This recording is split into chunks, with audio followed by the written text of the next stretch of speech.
Aleluias, glória a Deus. Senhor Deus, obrigado, ó Pai, pelo momento do louvor, onde nós pudemos, ó Deus, te louvar, te exaltar, te engrandecer, onde nós pudemos, ó Pai, reconhecer as tuas maravilhas, as tuas benignidades, onde nós podemos, ó Pai, nos deleitar na tua presença. Pai amado, agora chegamos ao momento também da pregação do teu santo evangelho. Por isso, Deus, eu peço a ti que o teu Espírito Santo esteja sobre a minha vida e sobre a vida daqueles que ouvem, para que eles possam compreender a grandeza, a maravilha do teu evangelho.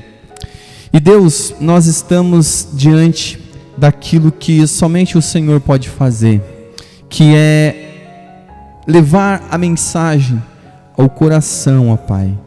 Abrir os nossos olhos para ver a beleza, a glória, abrir o nosso entendimento para compreendermos o Teu Evangelho de maneira correta, onde essa compreensão, ó Pai, nos leva a nos alegrar, nos leva a ter uma alegria indizível, uma alegria eterna. Por isso, Pai, a nossa oração é para que o Senhor faça isso em nossas vidas. Amém, Jesus. Amém.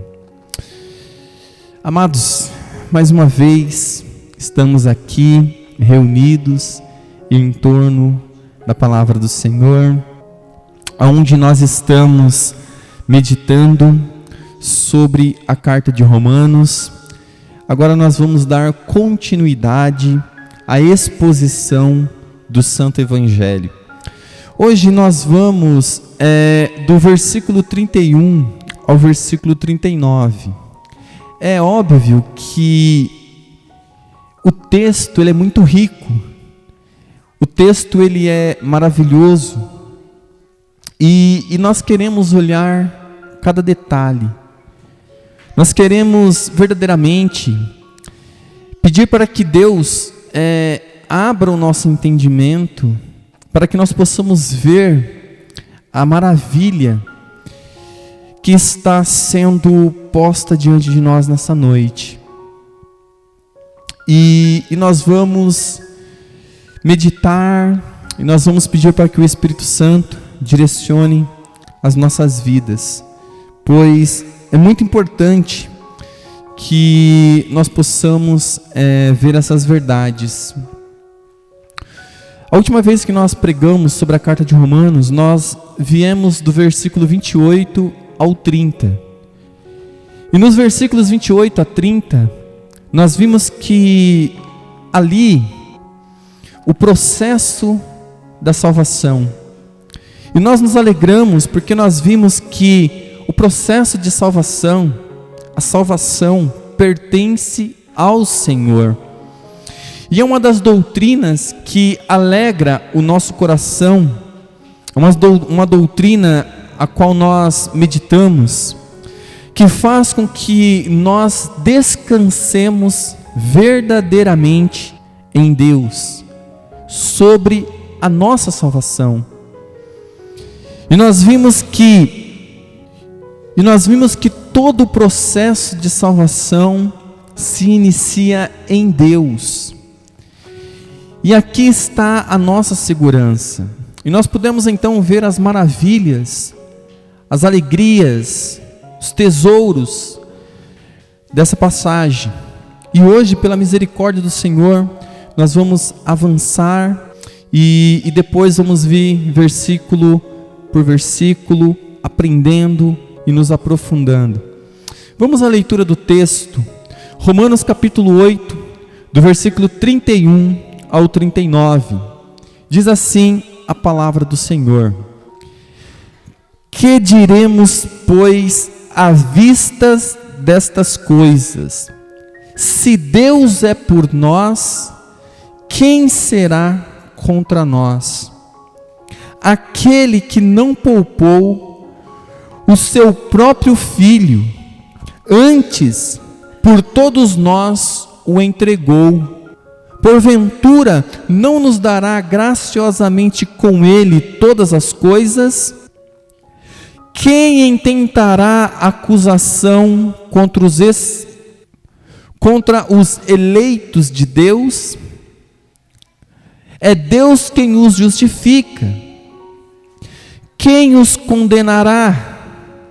É Cristo Jesus quem morreu, ou antes quem ressuscitou, o qual está à direita de Deus e também intercede por nós. Quem nos separará do amor de Cristo? Será a tribulação, ou a angústia, ou a perseguição, ou a fome, ou a nudez, ou o perigo, ou a espada? Como está escrito: por amor de ti, somos entregues à morte o dia todo.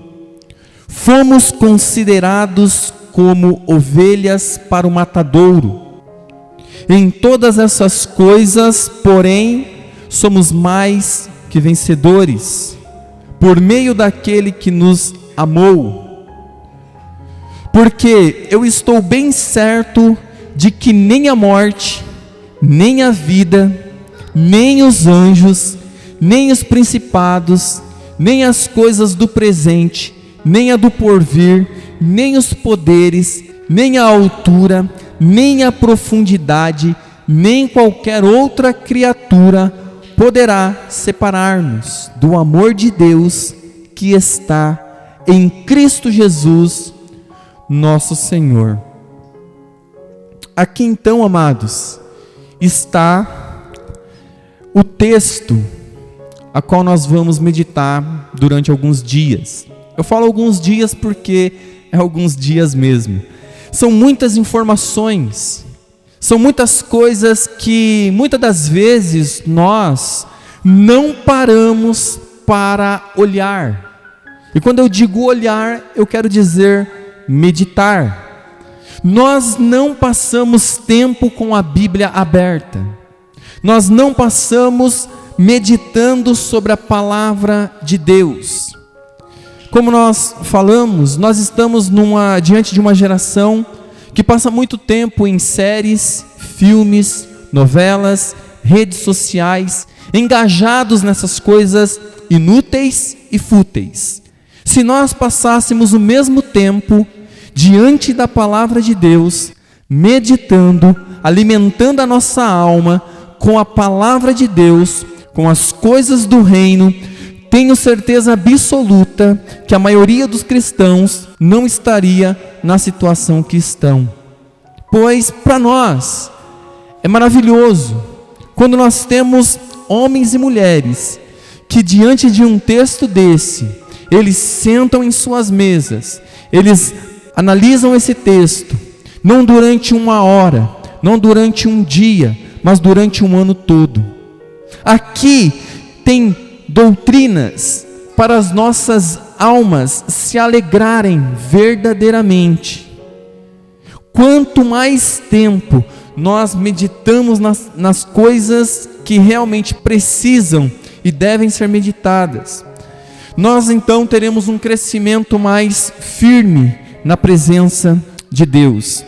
E eu tenho certeza que a maioria das pessoas, ao lerem esse texto, não param para ver as maravilhas escritas aqui.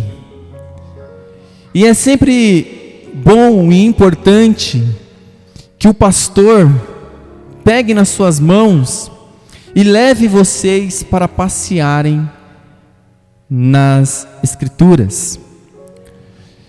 Pois fazendo isso, teremos um crescimento, a qual algumas gerações atrás tiveram. Por exemplo, olha o que o texto nos diz, amados.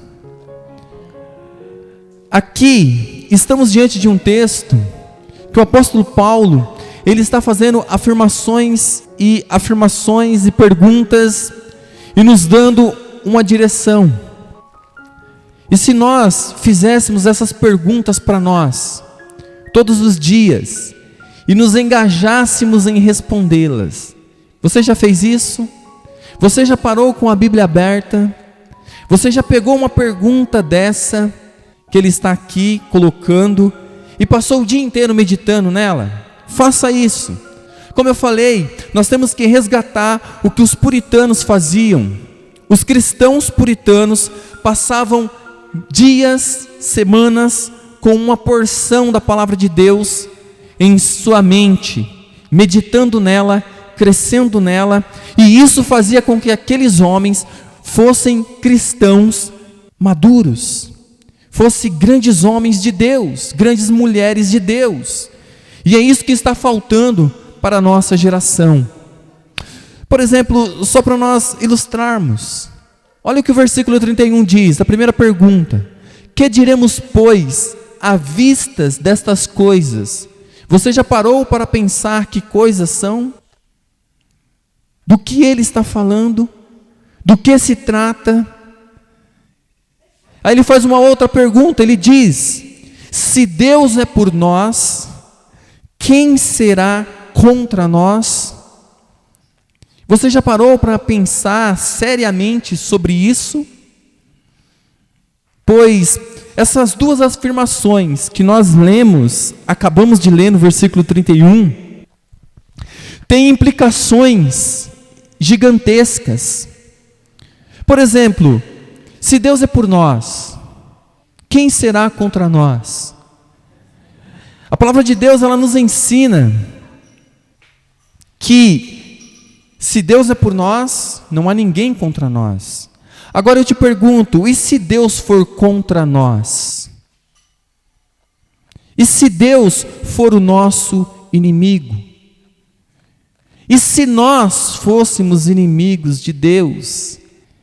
São verdades bíblicas, são doutrinas que estão implicadas aqui nesse primeiro versículo, onde nós deveríamos levar a sério a questão. Ele diz: que diremos, pois, diante destas coisas? As pessoas nem sequer perguntam que coisas são essas. Os cristãos da nossa geração nunca se perguntam: que diremos, pois, à vista dessas coisas? Às vistas dessas coisas.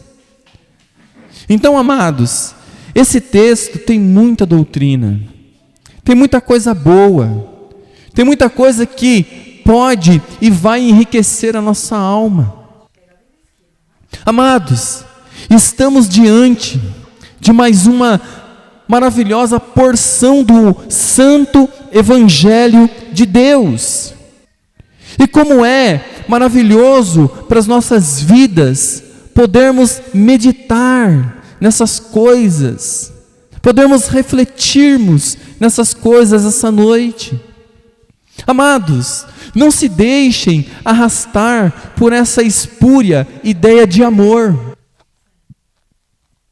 Não somente devemos provar a nossa verdade e demonstrá-la aos homens, e isso só se pode fazer por meio do elemento negativo.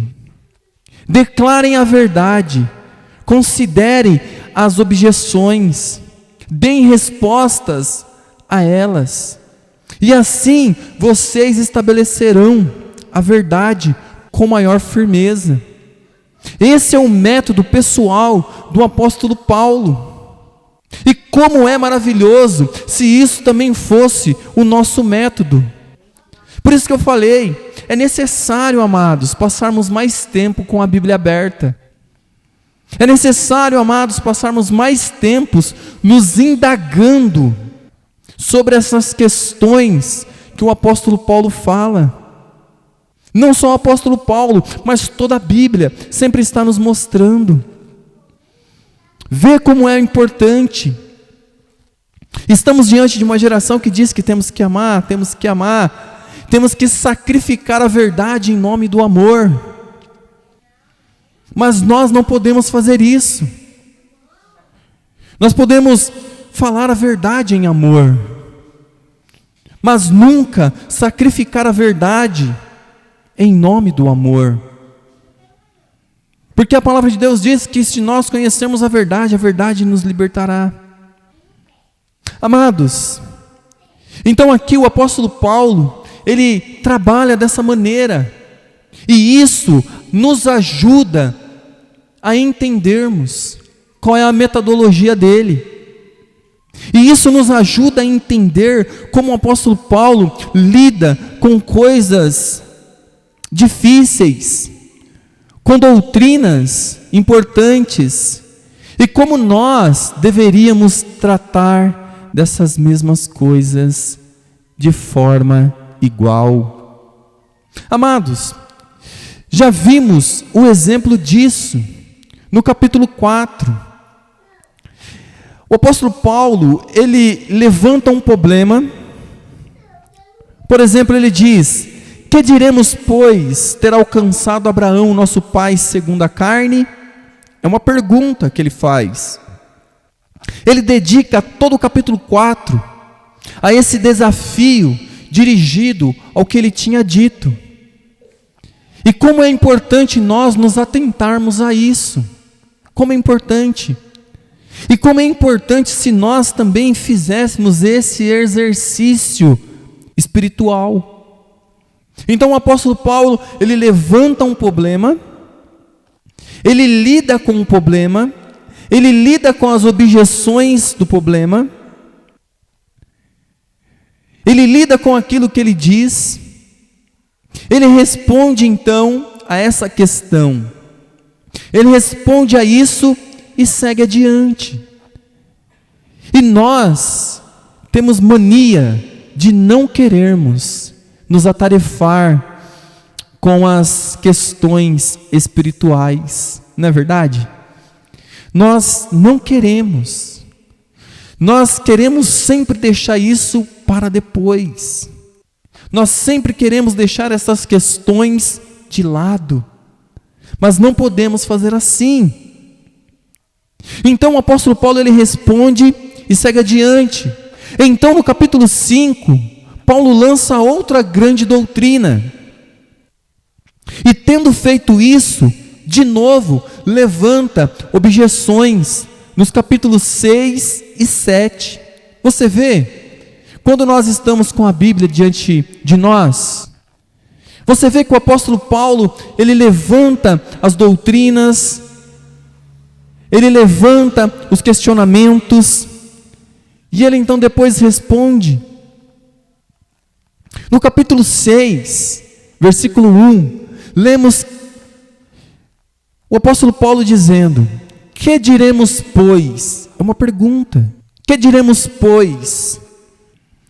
Esta era a sua fórmula costumeira, seguindo-lhe uma asserção, significando: qual será a verdade à luz disso? E isso nós temos que fazer também. Depois, no início do capítulo 8, ele começa uma série de asserções, sendo a primeira e ressonante declaração. Ele diz: portanto, agora nenhuma condenação há para os que estão em Cristo Jesus. Você já parou para pensar sobre isso? Você já levou essa questão a sério? Você já passou horas meditando sobre isso?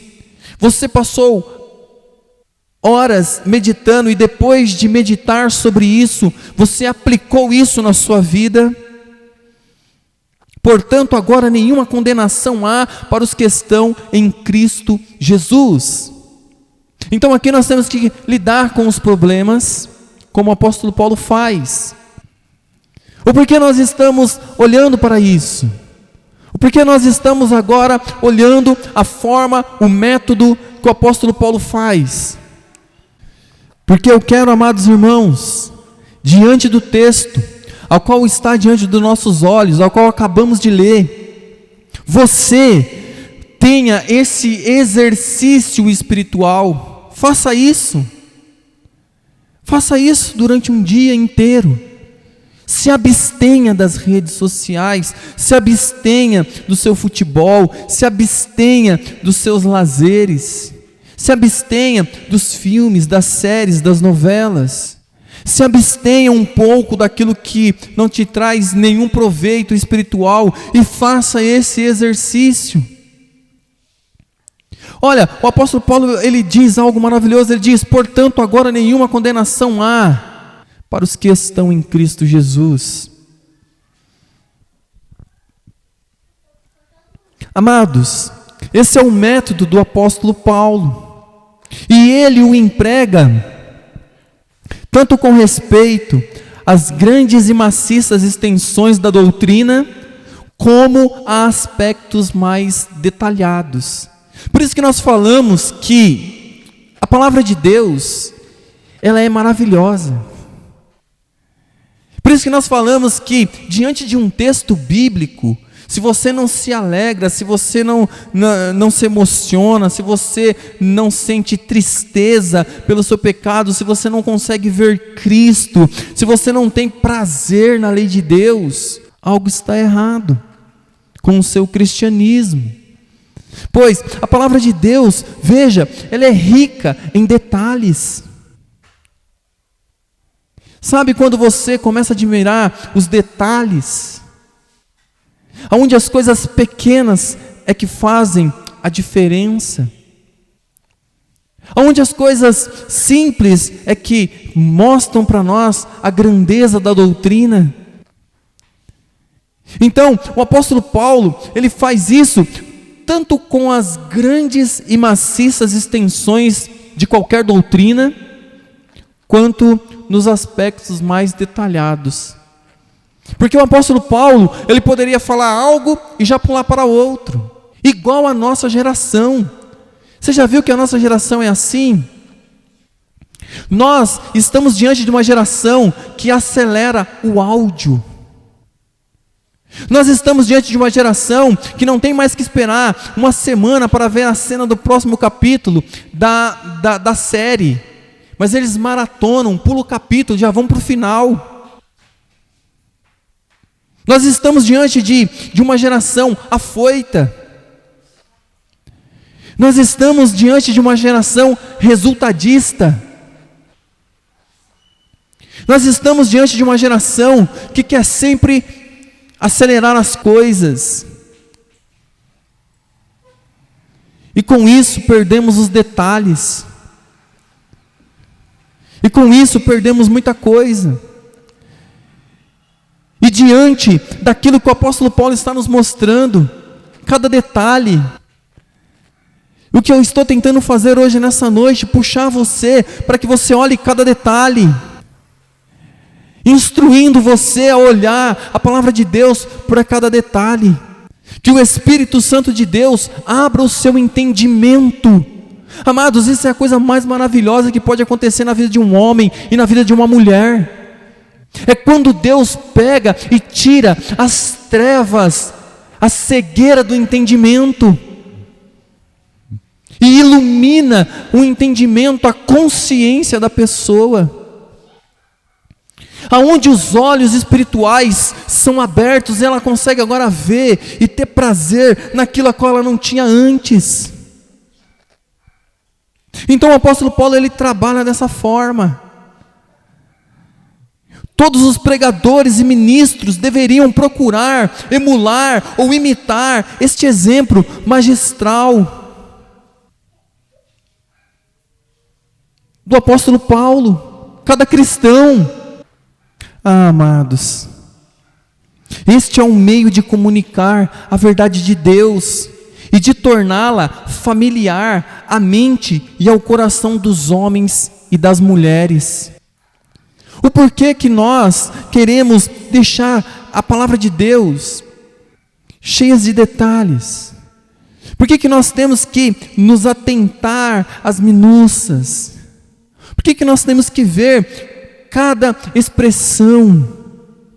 Justamente por isso, para que a nossa fé fique firme, para que nós possamos então compreender a gloriosa obra da salvação em nossas vidas.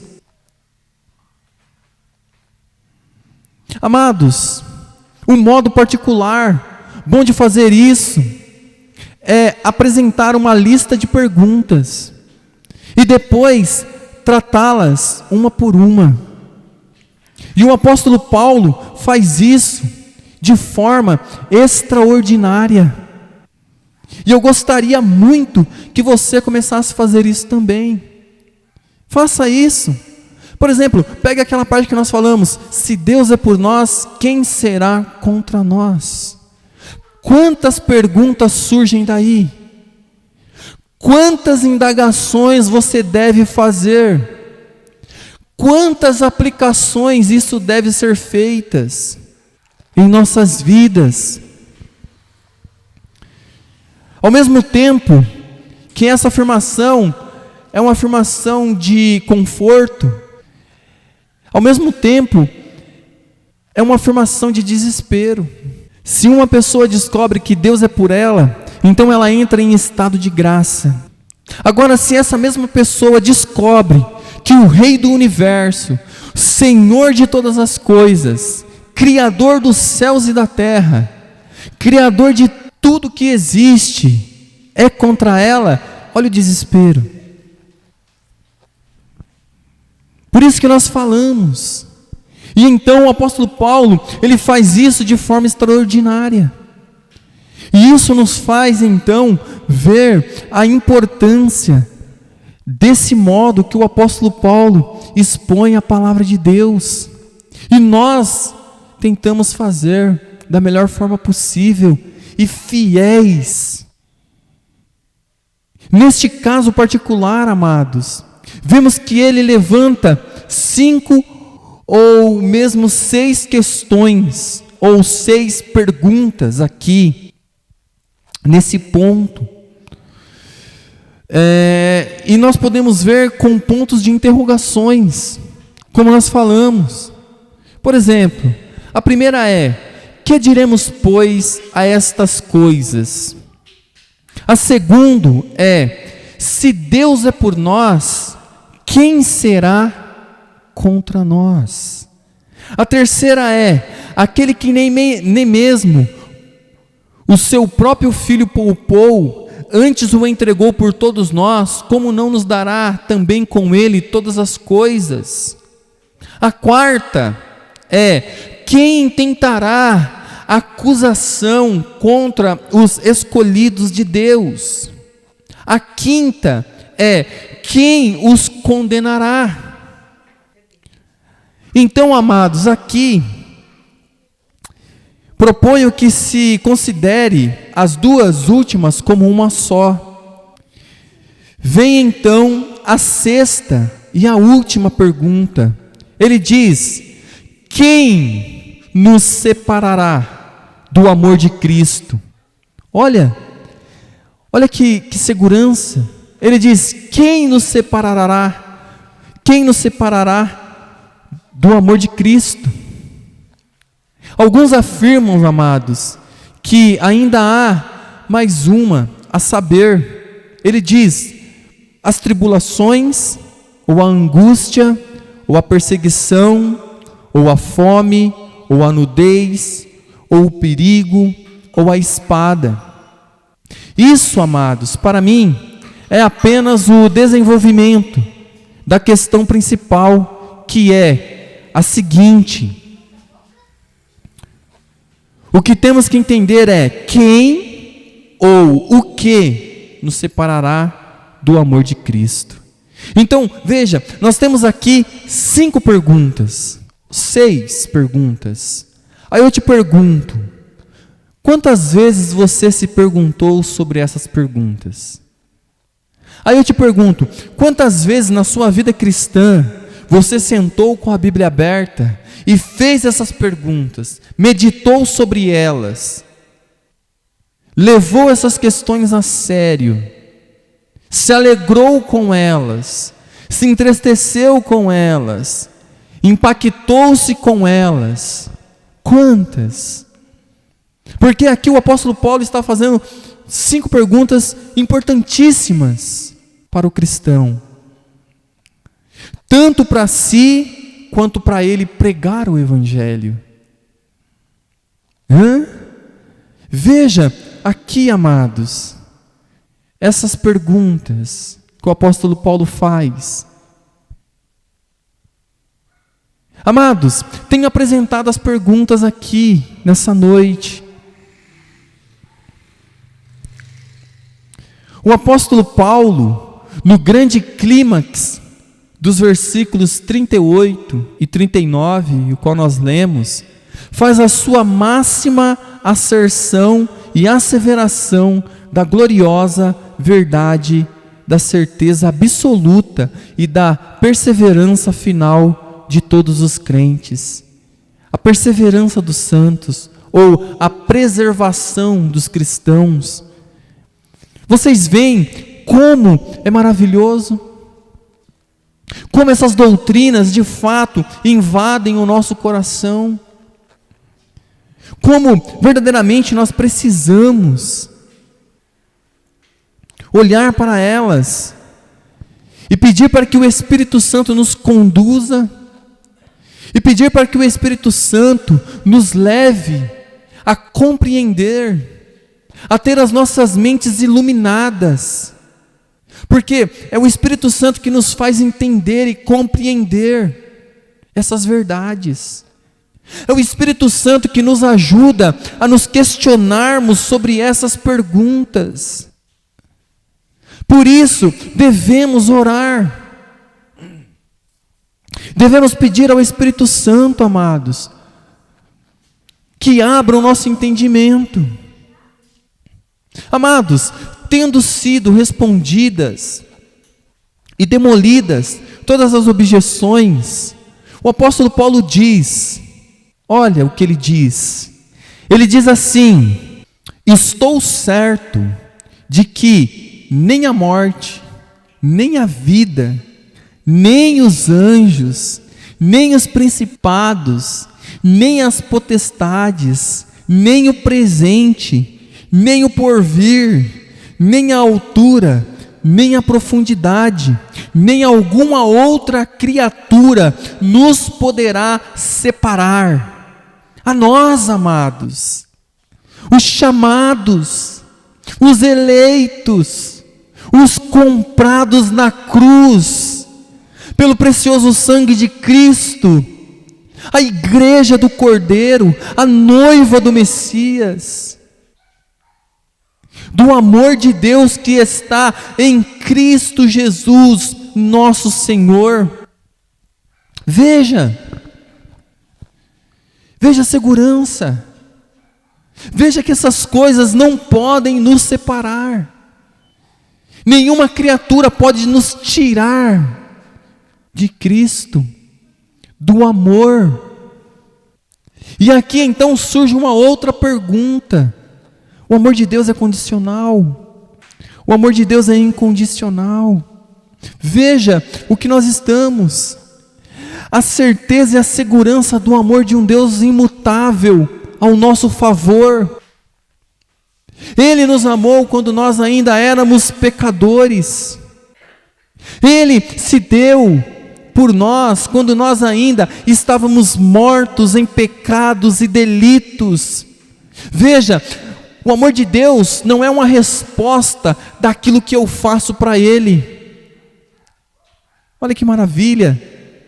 Nós temos um Deus que nos ama, que nos escolheu nele antes da fundação do mundo, isso é, antes de qualquer mundo existir, antes de qualquer ser existir. Ele nos amou, Ele nos escolheu. Por isso nós temos um amor eterno. Então, amados, veja como é maravilhoso esse clímax, esse ápice do versículo a qual acabamos de ler. Por isso, amados, se nós passarmos tempo suficiente meditando na palavra de Deus, explodiremos nessa doxologia de Paulo. Veja que maravilha! Veja como isso é importante. Veja como isso, amados, toca a nossa alma. Veja como isso faz com que nós olhemos para o que está diante dos nossos olhos. Veja, o apóstolo Paulo dizendo para nós: estou certo de que nem a morte pode nos separar do amor de Deus, nem a vida, nem os anjos, nem os principados, nem as potestades, nem o presente, nem o porvir, isso é, nem o futuro. Veja, não é algo incerto o amor de Deus por nós. Não é que você está firme hoje e amanhã o amor de Deus não estará em sua direção. O amor de Deus depende dele, não depende de nós.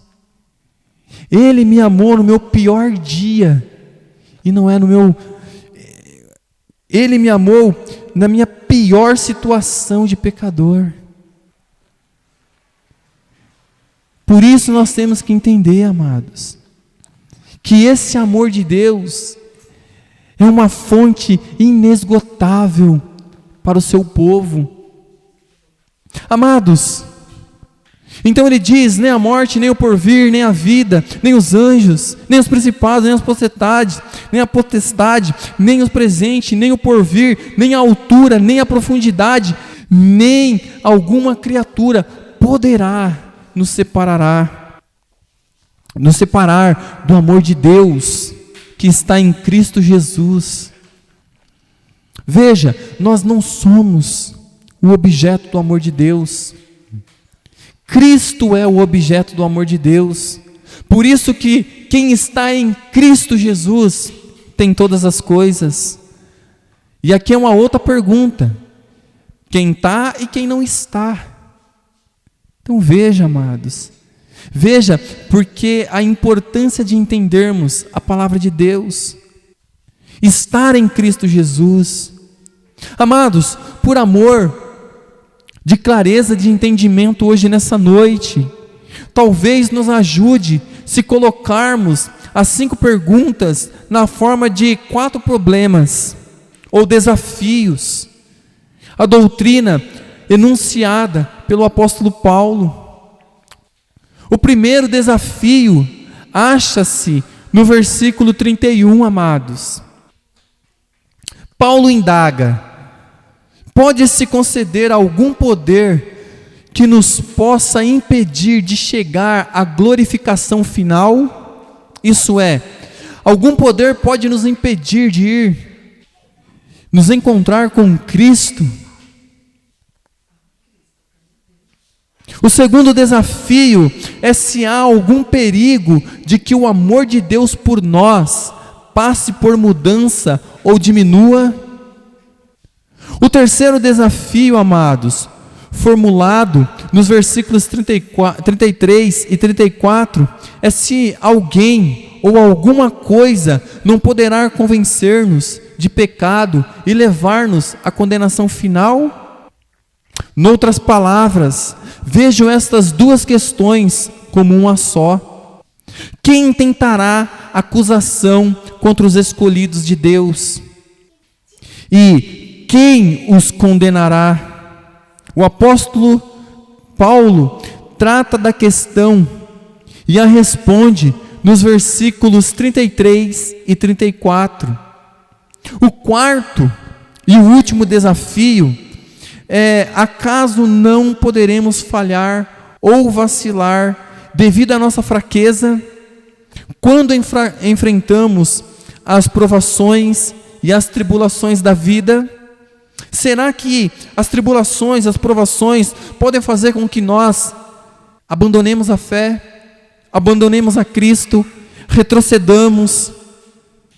Então, aqui estão as questões, os desafios. Que acontecerá, amados, se falharmos? Então, esse desafio Paulo expõe e refuta nos versículos 35 a 37. Então aqui, depois vocês façam esse exercício. Amados, segue-se então a gloriosa asseveração final de que não existe nada, em parte alguma, e venha de onde vier, que tenha alguma possibilidade de separarmos do amor de Deus, que está em Cristo Jesus. Então, amados, o que nós temos? Esses 4 desafios. É claro que hoje não dará para nós tratarmos dele, trataremos no domingo. Mas hoje eu quero que, sim, você se atente ao início. Examinemos agora, amados, pelo menos o primeiro desafio, do versículo 31, que diz: que diremos, pois, a estas coisas? Se Deus é por nós, quem será contra nós? A tradução, amados, da versão autorizada inglesa,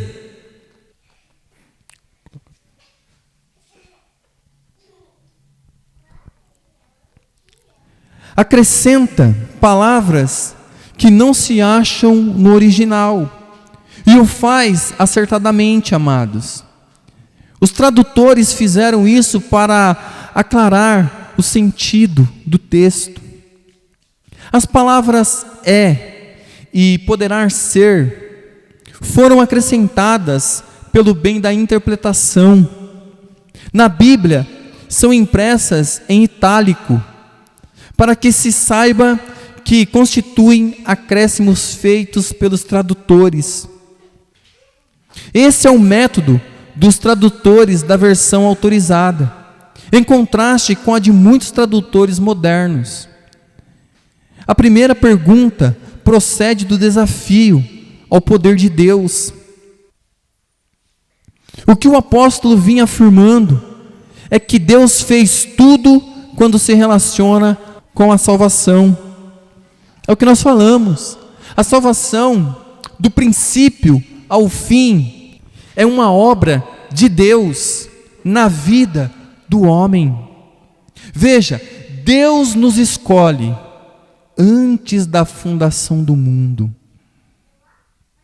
E então, no tempo que Ele cria, na história que se desenrola, Ele que nos escolheu de antemão, nos conheceu, então Ele nos predestina e nos chama, nos justifica e nos glorifica. Então, todas essas coisas vêm de Deus. A salvação, amados, é uma obra de Deus, e isso faz com que nós olhemos para algo maravilhoso.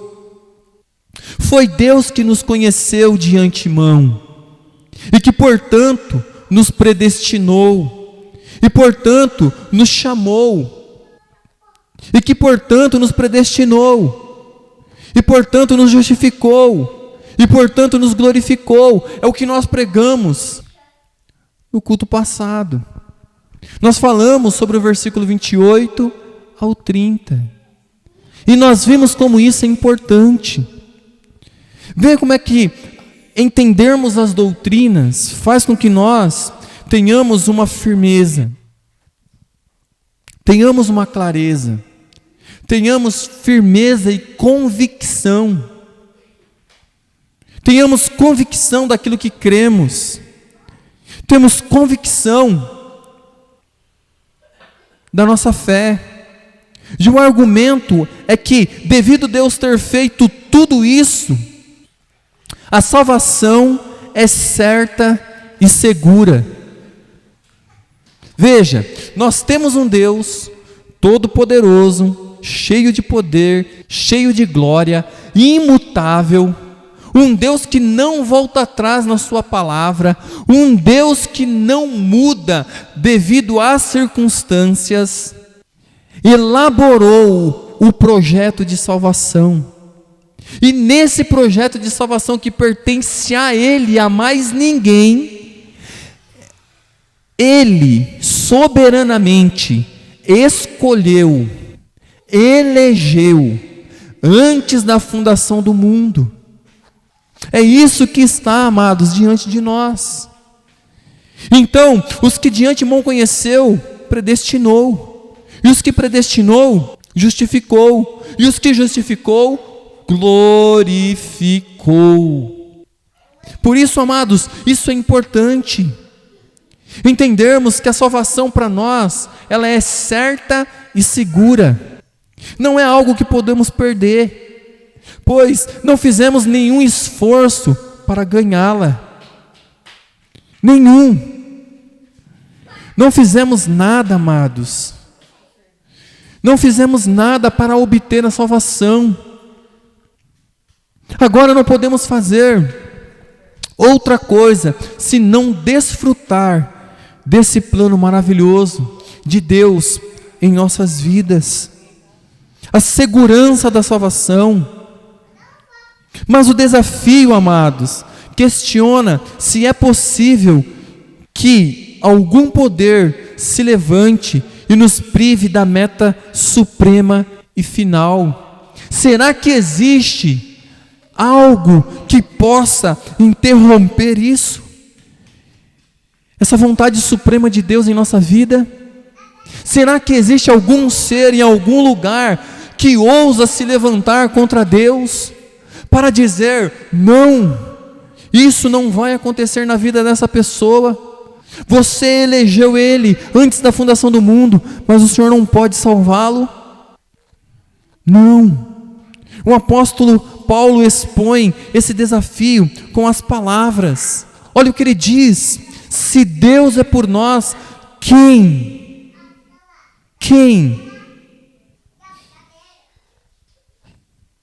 Me diga, quem? Se Deus é por nós, quem, amados, poderá ser contra nós? Quem? Esse desafio, amados, porém, é introduzido pela pergunta mais geral: que diremos, pois, a estas coisas? Veja, olha a pergunta: que diremos, pois, a essas coisas? Que coisas? Se Deus é por nós, quem será contra nós? Que diremos diante dessa coisa? Que diremos diante dessa doutrina? Que se Deus é por nós, quem será contra nós? Agora eu pergunto: o que diremos diante dessa coisa? Se Deus for contra nós? Veja, amados, a importância. A que se refere a expressão estas coisas? Que se refere ao argumento imediatamente anterior, está fora de questão. Todavia, não se limita a isso, amados. Não. Também se refere a tudo que o apóstolo Paulo estivera dizendo neste capítulo. Mas, de novo, não fica nisso. Inclui também tudo que foi dito desde o capítulo 1, versículo 16. A expressão estas coisas inclui toda a exposição feita por Paulo do plano de salvação. Por isso é importante nós termos a clareza da doutrina da salvação. É muito importante, amados. A expressão essas coisas inclui, então, toda a exposição feita por Paulo no plano da salvação. Naturalmente, ele a divide em subdivisões, o que também devemos fazer. Porém, isto é feito simplesmente por conveniência, para ajudar o nosso entendimento da doutrina. Em última instância, é somente uma grande declaração, e é vitalmente importante que vejamos a questão sob essa luz, amados. Nessa subdivisão, o apóstolo Paulo resume o grande plano e propósito da salvação elaborado pelo próprio Deus. Tema que ele anunciou primeiramente no versículo 17 do capítulo 1, com as palavras: porque nele se descobre a justiça de Deus, de fé em fé, como está escrito, mas o justo viverá pela fé. Viverá pela fé, amados. Esse é o Evangelho do qual Paulo não se envergonhava. Essa é a justiça de Deus, que é pela fé, Justificação não pelas obras, não pela lei, também não, mas pela fé no Senhor Jesus Cristo somente, e na obra perfeita que Ele realizou em nosso favor, lá na cruz do Calvário, aonde Ele exclamou: está consumado, está feito, está realizado. E isso é importante para nós. A argumentação em prol dessa doutrina é elaborada nos primeiros 3 capítulos, a qual nós já mencionamos. O grande tema seguinte, amados, é o da nossa união com Cristo. E nós já falamos isso muitas vezes aqui. Sabe, essa doutrina da nossa união com Cristo. Infelizmente, muitos cristãos desconhecem essa doutrina. E isso, meus amados, é triste. Você não levar a sério isso. Você não levar a sério a nossa união com Cristo. Estarmos unidos em Cristo. E essa doutrina, muitas das vezes nós já falamos aqui, e sempre trazemos à memória. E essa doutrina da nossa união com Cristo, ela foi exposta no capítulo 5, especialmente nos versículos 12 a 21. Paulo explica as implicações dessa união e responde objeções no capítulo 6 e 7. Depois, no capítulo 8, ele mostra como em nossa experiência o Espírito Santo a leva ao efeito em nós. Tudo isso, diz ele, é para preparar-nos para a nossa completa redenção de nosso corpo. Inclusive, amados, a santificação, diz o apóstolo Paulo, não é um fim em si mesma. Seu objetivo supremo não é só dar-nos vitória pessoal sobre pecados particulares, é preparar-nos para a glória vindoura. É prepararmos para a glória vindoura. Para o apóstolo Paulo, a santificação é um elemento essencial, preliminar, e uma preparação para a glória final dos crentes como filhos de Deus. Por isso que nós somos eleitos, escolhidos para a santificação. Veja, quando nós falamos da segurança, quando nós falamos do plano de salvação, quando nós falamos da certeza, quando nós falamos dessas coisas, isso nos leva a amar a Deus. Isso é maravilhoso. Então, como filhos de Deus, nós vivemos para a glória dele. O Espírito Santo em nós é também uma garantia da nossa filiação, pois todos os cristãos têm o Espírito Santo, e da nossa adoração para fazermos parte, e da nossa adoção para fazermos parte da família de Deus. E por causa dessas duas bênçãos gêmeas, a nossa salvação final é segura e certa. O que eu quero dizer, amados, é que a nossa segurança da salvação, biblicamente falando, quando nós olhamos, ela é segura e certa para nós.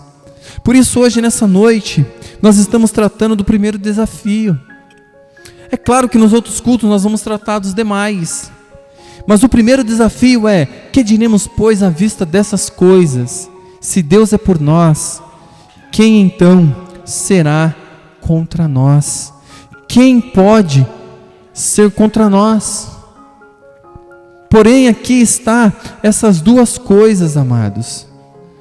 Essas duas coisas nós precisamos ter diante de nós. Isso porque a nossa filiação significa que somos herdeiros. Sim, também herdeiros de Deus e co-herdeiros de Cristo. Veja, quando nós falamos que nós somos cristãos, quando nós falamos que somos filhos de Deus, isso tem uma implicação. E muitas das vezes as pessoas nem se ligam nisso, mas é importante.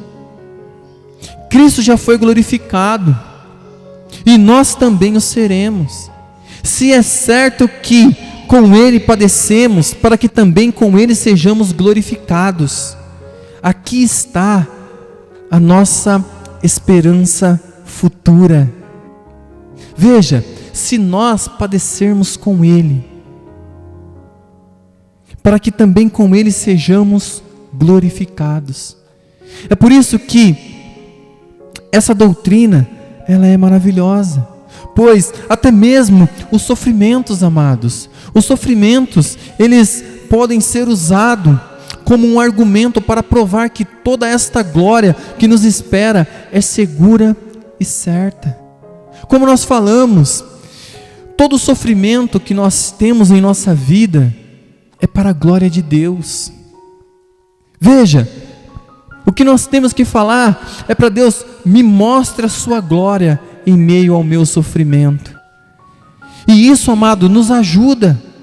O sofrimento faz parte da nossa preparação, tanto quanto a nossa santificação.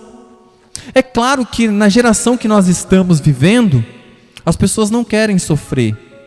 E se você está sofrendo, eles dizem que você não está tão bem com Deus. Mas mais uma vez eu quero retornar lá no princípio. Ser chamado ao cristianismo era ser chamado ao sofrimento.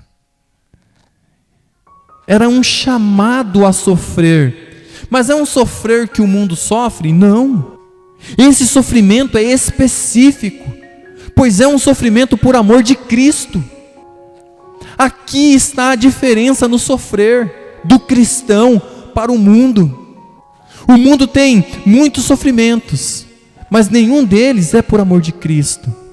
O cristão é chamado a sofrer por amor de Cristo.